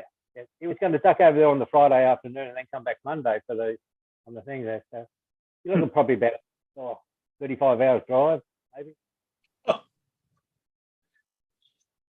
That's if you got there. We all forget how big Australia is. Yeah, well, yeah, it's quite big. Quite big. Yeah, it takes roughly about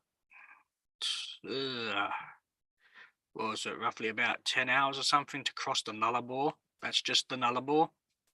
Yeah, and that's just sort of halfway. Yeah, about halfway across that's mainly South Australia you're cutting across.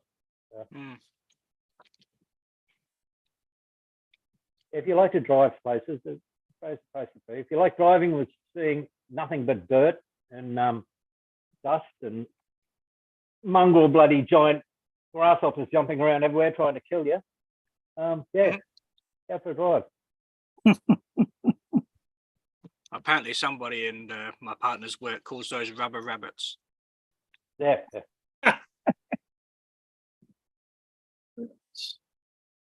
It's funny. Yeah. It sounds like we're running down on slot car stuff. Yeah. Gary's really selling Australia.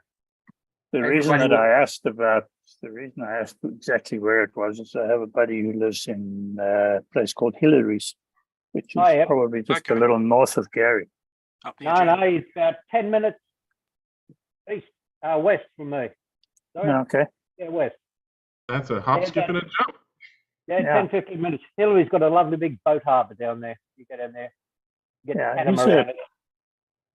He's originally from what is now Zimbabwe, which was then in the old days Southern Rhodesia. He's been in Australia for many years now. He's a slot car racer. They have a couple of tracks in and around that area, but mostly 1/24th scale and a lot of scratch built stuff. Okay, yeah. About an hour's drive from me, roughly. Yeah, Has anybody here ever made their own silicone tires? Nope. As in casting a whole silicone tire. Well, if I have the mold, I'm just curious how difficult well- the process is. Well, it's Jeremy, it's no different than doing a urethane tire, quite frankly. It's the same process, you're just using different materials. So for example, Just if you're casting urethane and silicone don't adhere to each other. So Yeah. if you're casting for urethane tires, the mold is generally made of silicone. And if you're casting silicone tires, you generally make a mold out of urethane. So that's basically the only difference.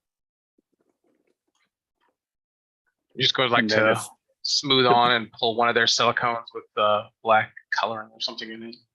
Well, So you up with- actually you probably have to add some tint, but what you really want to look at is the shore strength, and that'll give you sort of how hard or how soft the tire should be. So for the urethanes that I make for our track, they're all 40 shore urethane. Which is quite hard. Yeah, and they last longer and they give it just enough grip, and it's about as close to a rubber tire as we can get. I hope Yeah, that because we're helps. having a couple of competitions each year, and they want to, guys in our club want to give like handout tires, and I just don't want to pay $10 every friggin' time that you have to. We have 4 races a year, and it's $40 just for tires. I thought if I just cast them, maybe the club would go for that, and I can get I can get my own molds made for tires. So I just got to figure out. And then when you cast them in a different color. Don't make them black.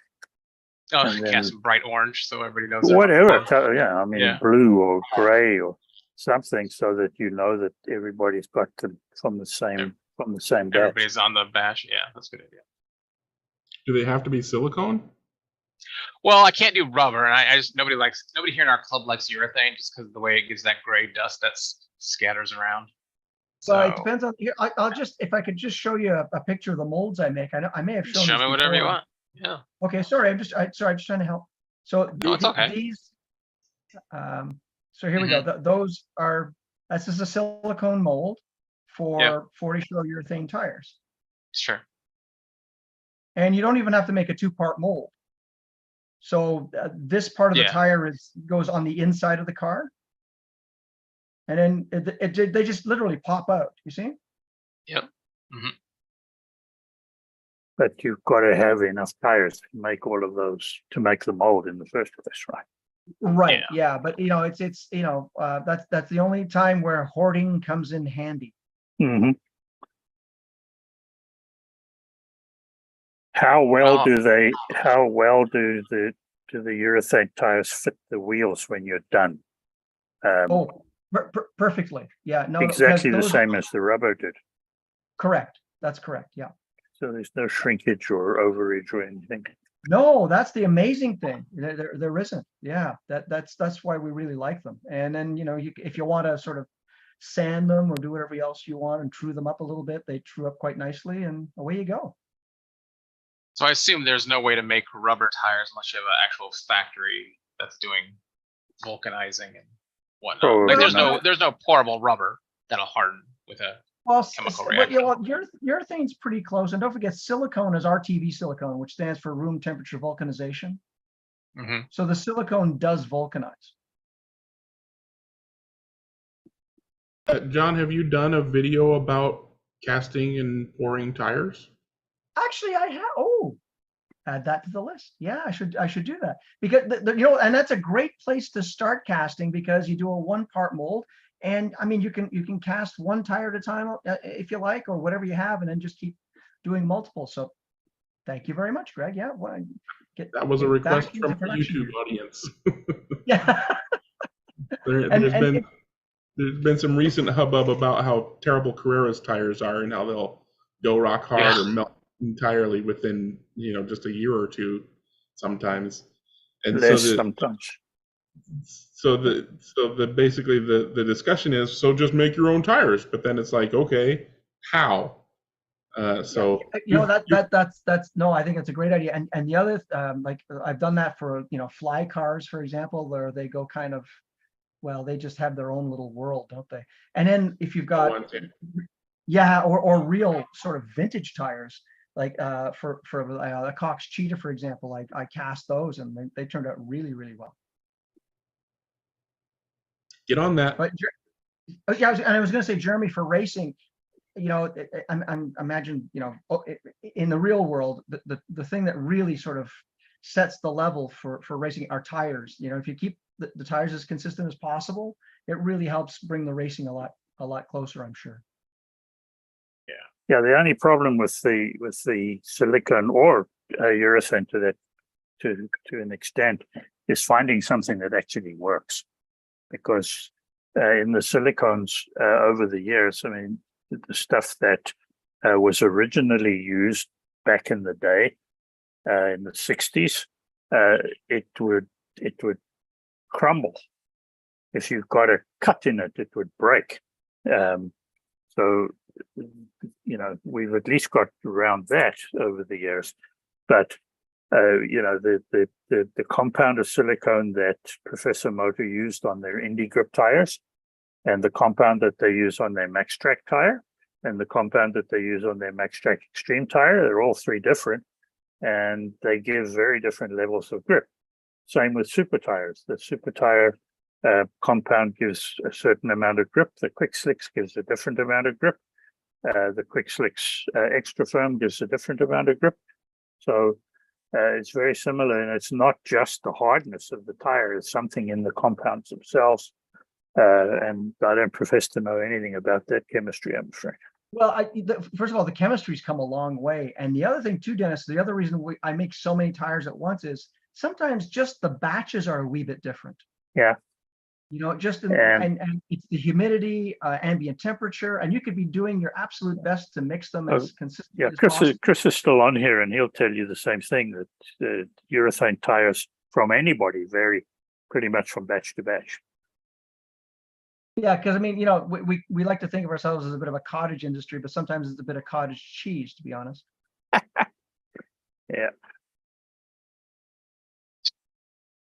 Interesting. Jeremy, are you done yet? No, stop it. Stop it. I haven't even touched that nonsense. Come on. I got two. I'm trying to finish my own track. I got a race on Sunday. I've been building my own stuff to make sure I'm ready to go. I got time to worry about you. Oh, you're killing me, man. Sorry. It looks like poor Jeremy is now the focus of Michael's ire, where I before was the focus. So I'll send you the file, Michael. I'll send you the file, and you can finish it up. Well, I'd send it to Greg. No, Greg don't want nothing to do with that. I would say, come on, Mike, start to learn CAD. Oh man. Which now, Jeremy, having said that, you know, have you thought about making a mold, like a 3D printing a tire mold, like you sort of like turning it inside out? No, I have somebody who will make me an actual tire mold out of aluminum, machine it, mill it, and get it ready. I just have to figure out how to, you know, do the actual. I gotta give them the dimensions for all of it, and then I have to figure out what to pour. So I used to make silicone castings of like miniature figures for Warhammer and stuff, and so I knew the process, but I just didn't know. I was hoping some of you old timers would have some magic tips for me, or something that used to work in the old days. We're old timers, got some real tips for you there, boy. Look, sometimes the stuff you guys come up with, it would have taken me 20 years to think of it. You guys had figured that out 20 years ago. Yeah, because they were 20 years older. Well, my point being, impart your wisdom on the younger crowd. Oh, now you're pouring on that syrup thick, son. Yeah, I know. Yeah. The problem is we've forgotten more than we actually know. Which is why you should do a YouTube video of what you're doing, and that way you won't forget. Yeah, that'll live forever. Yeah. Well, at least as long as YouTube lives. Yeah, exactly. Yeah. But seriously, you know, if you've cast figures, my goodness, figures are more, you know, more complex than just a tire. Yeah, no problem. Yeah, I knew how to do 2-part molds and get them set and spin them so they would all the plastic would go into the bottom. I mean, I did a lot back in the old days, but I just wanted to see what it was like today. Back in the old days, Yeah. what were you, And then- 9? Like, come on. No, like back in like 2000. The Five? olden days. You know. 2000, whoa, When that's old was- like- a was long time ago. Yeah, like Wow. a good 15, 20 years ago. Back when I was young. Geez, I mean, yeah, in the 21st century. Wow. Back when I had Greg's beard level. It was a Yeah. while ago. I know. But no, tires are a okay. piece of cake, and then you can also. But I'm really, yeah, I'm interested in. Have you ever tried to make a 3D mold of anything and then cast something? Because I think No, that would be interesting. it could be. I mean, if you ever come up with something, let me know. For the resin printer, they make a mold making resin that melts out of whatever you're doing. Oh, like lost wax. It's like a wax, but there's like a certain temperature. And I was reading, I was like, oh, this is too complicated. I don't want to do all that. But it can be done. Because what I was thinking was that even if you wanted to do like for your track tire barriers or something, you could make a 3D print and then just cast some urethane in there, and you've got instant tire barriers. But see, Some of it for have me enough at that point, I just right? 3D print the parts I want instead of. I know if I was mass producing them, I would just cast. But I'm like, I only need 5 of them. I'll just print them all. Be done with it. So, I was don't- actually and- wondering whether it's possible to make a mold where you put the wheel into the mold before you pour in the tire compound, so that it bonds to the wheel while you're busy with the mold. That's what the original 1960s silicon Yes. tires were like. then you just pop it out like a lollipop or something. Just Yeah, all and one then you've got piece. the whole thing done all in one. Yeah. And That- hopefully then it's nice and concentric too. Yeah, Someone well, did an article. Sorry, John. Someone Oh, did an right, article on that on Old World Herald years ago. Now I was going to say that's yes, he did. But the interesting thing Jack too is that, Stinson. yeah, that's right. And but the interesting thing too, though, is that when you do cast a tire either in silicone or urethane, it really does stick to. If you're using an aluminum wheel, or we use resin wheels, they stick quite nicely. They're not that loose. Yeah. From the heat process or something, or maybe it's shrinking or.